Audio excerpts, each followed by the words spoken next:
My name is Right. I am the voice of reason. I speak for the Last Crusade. There is a modern movement whose names are legion. It may be called political correctness, liberalism, socialism, collectivism, totalitarianism, humanism, secularism, modernism, postmodernism, hedonism, or nihilism. Some call this movement the establishment, some call it Antichrist. Whatever it may be called, the whole movement rests on one theory of moral philosophy, fitliest called moral agnosticism. Moral agnosticism is the theory that questions of right or wrong have no answers that men can know for certain. There are merely a plethora of varying opinions. Moral agnosticism, hence, is the theory that no moral standards exist. This is a corollary of the theory of antinomianism, which states that no legal standards exist. There is no such thing as justice, only strength, that no laws have authority, that all laws are merely expressions of power, hence all are illegitimate. Moral agnosticism applies the same antinomian logic to the sphere of private action. The traditional view, by way of contrast, says that virtue and vice do exist, that moral standards are objective, and that any man with a well-formed conscience can perceive and know these standards. A well-formed conscience is one that gives reliable, trustworthy, and universal information about the nature of right and wrong. A malformed conscience is one that gives unreliable perceptions of right and wrong, and moral blindness is having no perception of right or wrong. Moral agnosticism, on the other hand, holds that no moral standards exist. If so, there is not and cannot be a well-formed conscience, on the ground that there is no such thing as a universal right and wrong for a conscience to perceive. Conveniently, this means there cannot be any malformed consciences either. Those who do wrong under the cause of hypocrisy find themselves free of all possible criticism. In this view, the conscience is a byproduct of psychological conditioning by society. The voice of conscience is therefore arbitrary, false, perhaps even sinister. The conscience seems to be giving you information about right and wrong, but is actually only repeating the arbitrary norms and rules of your particular tribe or nation, culture or race, and most likely those rules are rigged and self-serving. So you think the conscience is the voice of God, but it is only your own self-interest or class interest in disguise. Never heed your conscience, for telling right from wrong is wrong. So runs the theory of moral agnosticism. The argument given by the nameless movement, whose names are legion, typically follows the form of this. You question some traditional moral precept, such as chastity, and characterize the rule as not being confirmed by science, and hence not objective. Legion then takes some breach of that rule, such as incest or homosexuality, and justifies and glorifies it. Then, if any man's conscience troubles him over marrying his own sister, then the argument points at this as an example of the conscience misreading the nature of right and wrong. Or, better yet, if a father's conscience condemns the practices of sodomites living peacefully next door, teaching his children in school, serving as scoutmasters in the woods, or serving his community as judges or magistrates, but the father himself suffers no immediate physical harm from the peaceful sodomites, this is also taken as a misreading of the conscience. And it's not just a misreading of the conscience, but a bigotry, a hate crime, a thought crime, and a phobia. Let me emphasize this. Under the theory of moral agnosticism, since no man by that theory knows right from wrong, a man whose well-formed conscience perceives the grave moral wrongness of sexual deviance, he is condemned as being possessed by a phobia. His viewpoint is a mental disease, and he himself is a lunatic. Moreover, he, and not the sodomites, is to be condemned as standing in the breach of the public peace, on the theory that such a father teaching his children to disapprove of the harmless conduct of the sodomites will lead to discourtesy, then to violence, then to oppression, and then to driving sodomites into concentration camps, whereas the sodomite teaching his children to embrace sexual deviance has no drawbacks. The moral agnostic preaches that the public peace is threatened, not by any overt act of any man with a well-formed conscience, but by the mere existence of any man with a well-formed conscience. The sole and only way to establish peace and goodwill threatened by the conscience is to silence the conscience. The offender must be convinced that his conscience cannot tell him right from wrong, because no one can know right from wrong. He must be forced to know that it is wrong to know right from wrong. Obviously, this hoax convinces no one. Anyone with a conscience knows his conscience is not merely repeating back to him his own opinions, nor the habits of his upbringing. But even a noble pagan or honest atheist who believed the conscience was a byproduct of human reason, perhaps, or human evolution, if he has a conscience, he must believe it is wrong to coerce a man to act in a fashion contrary to his conscience. And that would imply the conscience is natural. Whereas, on the other hand, the whole of that nameless modern movement rests on the axiom that the conscience is man-made.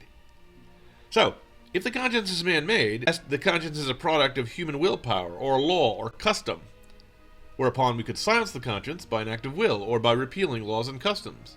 If the conscience is a matter of social programming, it can be silenced by revolutionizing society.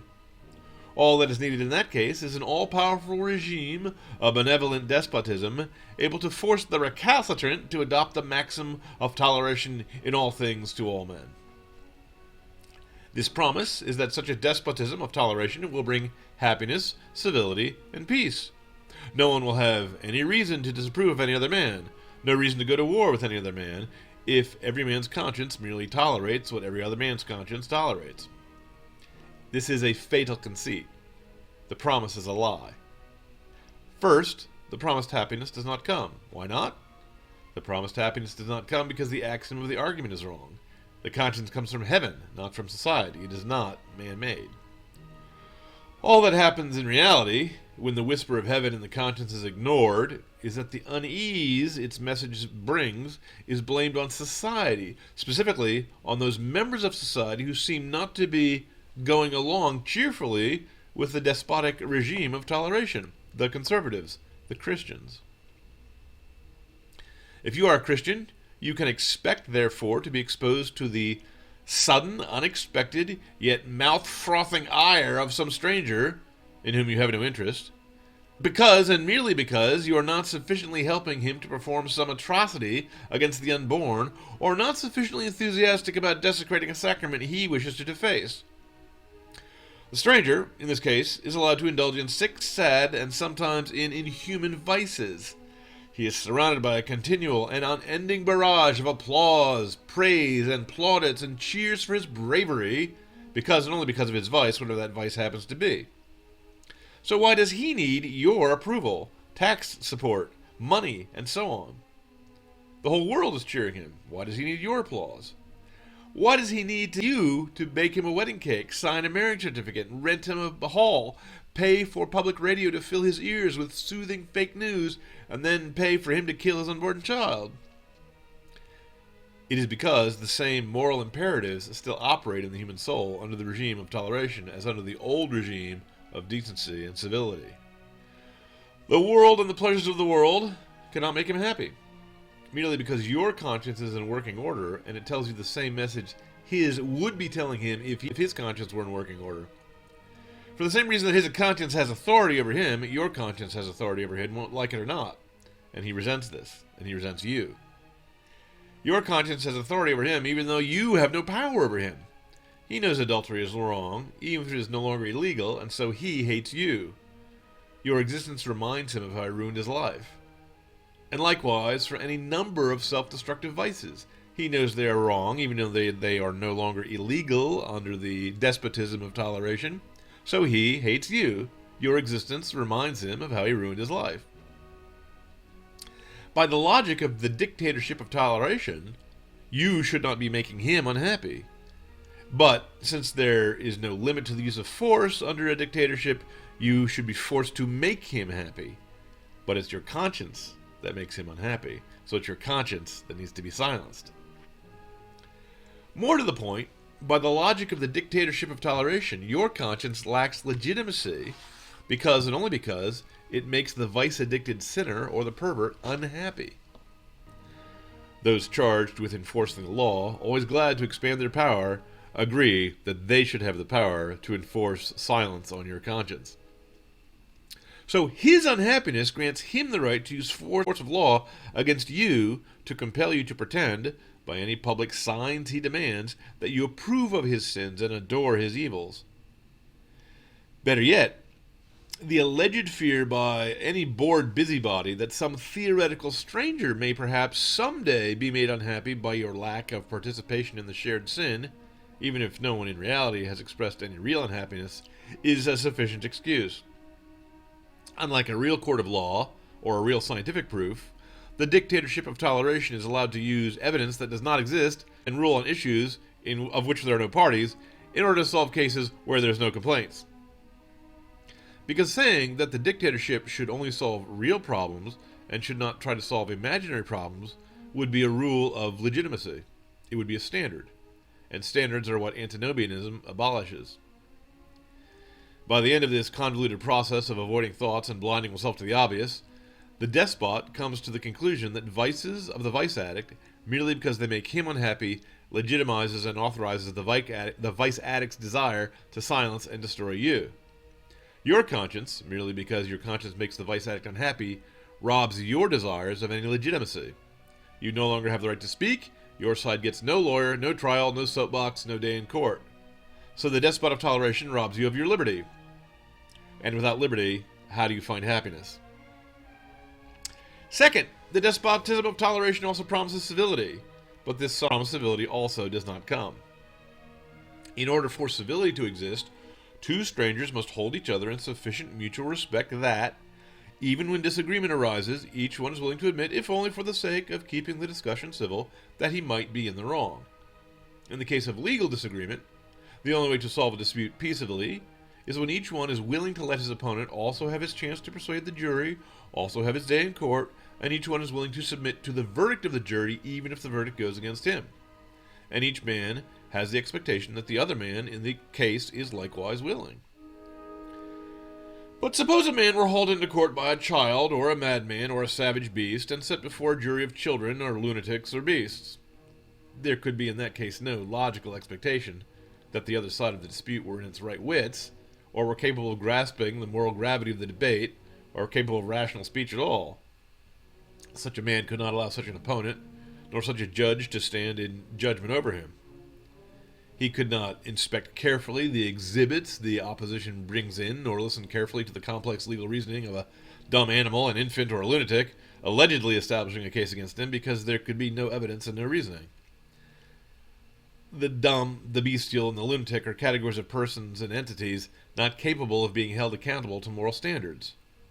Any man put on trial by the mad, all he could do, and all he should do, is talk in a soothing voice and back away, while groping around for a stout stick to use as a club to fend him off. For the same reason we do not arrest children under 7 for shoplifting, nor arrest a dog for trespassing, nor do we punish a man who is too mentally ill to understand and control the nature of his actions. We do not put such children, such beasts, or such madmen on trial, nor do we ask them to defend their innocence in legal debate.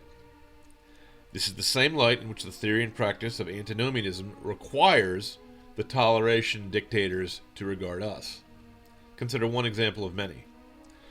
Suppose a man with no rancor in his heart and no personal or partisan interest at stake on the topic just so happens, after some reflection on questions of biology, psychology, philosophy, and law, to reverse his long-standing opinion of many decades and to conclude that sexual attraction between persons of the same sex is imprudent and intemperate and therefore morally wrong. If asked, he could give a step-by-step explanation of the evidence and logic driving him to this conclusion. He is someone who honestly, and with all due sympathy toward those suffering from same-sex attraction, reluctantly comes to the conclusion that homosexuality is a grave moral evil.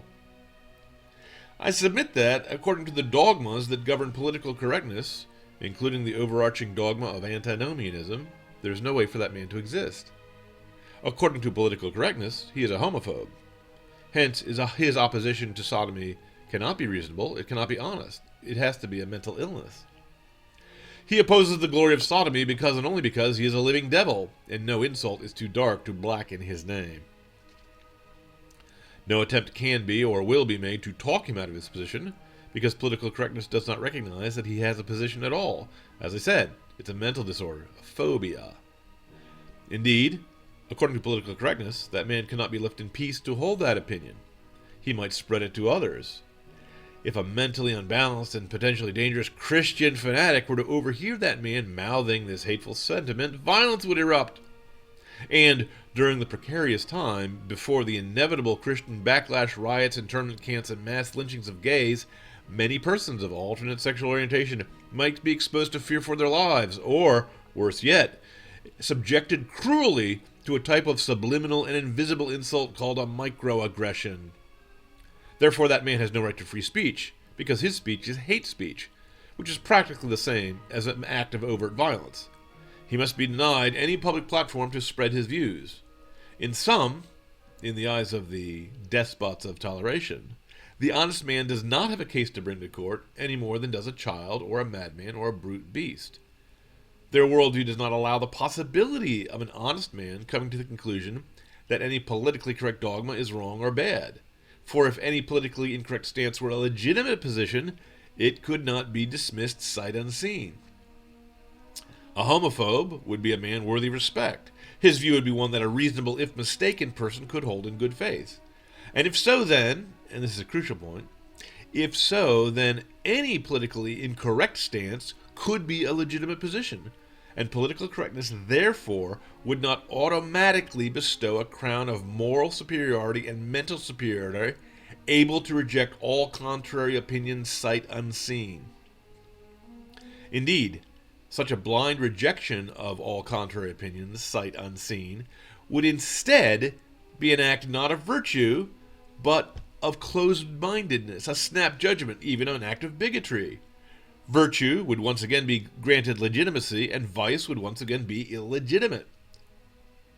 As things stand now, in the mind of the despots of tolerance, merely repeating or reciting the bumper sticker-sized slogans of the dogmas of political correctness wins you automatically, without any thought or any effort, the reputation among your peers as being a man of enlightenment. You can claim the laurels of being as wise as the Scarecrow of Oz, as good-hearted as the Tin Woodman, and, because their dogma says conformity to the received opinion of the list is actually a nonconformist act of brave iconoclasm, you are as brave as the Cowardly Lion. But of course, the Wizard of Oz is a humbug and a fraud. He grants none of these qualities. He merely pins on medals, certificates, and honorariums as an outward show of brains, heart, and courage. So it is here. Except that, unlike the charming wizard in the children's story, the rewards and plaudits do not come to those who had these admirable qualities unrecognized hidden in themselves. They come to those with the opposite qualities, to the foolish, the heartless, the craven. It is a lazy way of stealing valor. It is plagiarism. But the laziness of gaining plaudits for virtues by the act of denouncing virtue works if and only if the virtuous stance is one that is rejected as too abominable even to be discussed, in other words, rejected sight unseen. The moment any other politically incorrect stance is upheld as being, even if wrong, worthy of a respectful hearing, the toleration despot's power to declare certain topics outside the pale of the accepted thought is curtailed. Hence, there would be for him a use of power that is illegitimate. Any act of thinking and weighing options between being pro-gay and anti-gay, or any other politically incorrect or correct issue, now would become a respectable act, that is, not deserving of instant condemnation sight unseen. Which means that being anti-gay is not deserving of instant, easy, and unthinking condemnation sight unseen. Notice what that implies. That implies that a politically correct toleration despot who condemns a homophobe without a fair hearing condemns without authority. That toleration despot comes to the right answer by an illegitimate means. He himself is what he condemns, a man of careless judgment, and hence a bigot. Likewise, the honest but mistaken homophobe under this hypothetical comes to the wrong answer by legitimate means, and is therefore merely an innocent victim of ignorance and error, not a plague-bearing, devil-worshipping traitor to all that is good who must be burned in the public square. This situation creates the very thing antinomianism was designed to obliterate, namely, a distinction between force and authority, namely, a difference between legitimate and illegitimate uses of force. If some uses of forces are illegitimate, then totalitarianism is no longer an option. And if using force to stop certain crimes and immoral acts is legitimate, then moralism once again prevails. Morality, civility, decency, and the rule of law, the idea of living life by a standard, once again prevails. More to the point, if any of our positions, including such issues not normally considered to have any political or moral implications, such as the alleged man-made changes to global weather patterns and opinions on that topic, were actually worthy of respect and actually had a right to a platform and to a trial in the court of public opinion, then legitimacy reverts to the standard of traditional morality, including such moral standards as justice rather than social justice, fair play rather than victimology, abolishing racism rather than abolishing systemic racism, seeking equality before the law rather than seeking racial equity. And without social justice, victimology, systemic racism, and racial equity, political correctness itself is abolished. Being civil and polite to their civil and polite opponents would destroy the whole intellectual superstructure of these toleration despots at one blow. For a mob does not riot against those with whom it holds a respectful disagreement. A mob does not agree to abide by the solemn outcome of a regular and lawful trial. A mob only counts the votes when it wins the votes, and when it loses, there is no vote. And the mob is never, ever civil. It is in order to abridge the bonds of civility that mobs gather. To be uncivil is what mobs are for. Hence, the promised civility never comes. Finally, the despots of toleration promise that their regime will bring peace. But the promised peace does not come. The regime of the despotism of toleration, if all ethical law is man-made, says that all law is man-made. Moral agnosticism implies antinomianism, that is, it implies disrespect for all law. Under a despotic regime, the officers and judges enforcing the law and inflicting punishments are likewise no longer bound to be lawful, honest, or honorable in their conduct or in their use of the powers of the state entrusted to them. That's the nature of despotism. Instead, officers and judges are bound only to use their power in service of the expedient goals of practical politics, that is, they are bound to use their powers to bedevil the opposite party, no matter the issue, and no matter who is right and wrong. It is not that the despots of toleration overly advocate for such corruption. It is that their worldview does not admit of any category dividing corruption from non-corruption. They are not able to imagine an honest system of laws because, as we've already seen, they are not able to categorize anything as a legitimate use of force. If there is no right and wrong, there is nothing wrong with abusing power. To them, all property is theft, all authority is tyranny. To them, even to speak with moral authority of the conscience is an act of tyranny. In recent years, this idea has been carried to the point of logical absurdity. For the delicate men of this generation, even to voice a strong opinion or to voice a belief that you are right and another man is wrong is illegitimate, on the grounds that hearing a strong opinion voiced might trigger a delicate man's post-traumatic stress disorder, inflict emotional distress on him, and prompt him to suicide. More to the point, if any onlookers hear a strong opinion voiced, these onlookers will be incited to abrupt and horrific violence. Allegedly, any group of onlookers may include an infinite number of neo-Nazis like Ben Shapiro, or racists like Larry Elder. The undersized Jews and elderly Negroes are eager to harass, assault, and murder the delicate men of the modern generation, and ship those delicate men to the waiting internment camps and gas chambers erected in Florida by Republican governors. Any expression of moral certainty is a threat.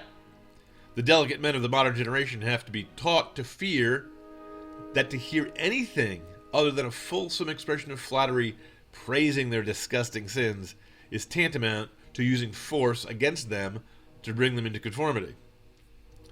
Headlines not long ago spoke of a public figure who, in order to avoid even the appearance of scandal, refused to dine alone with any woman not his wife.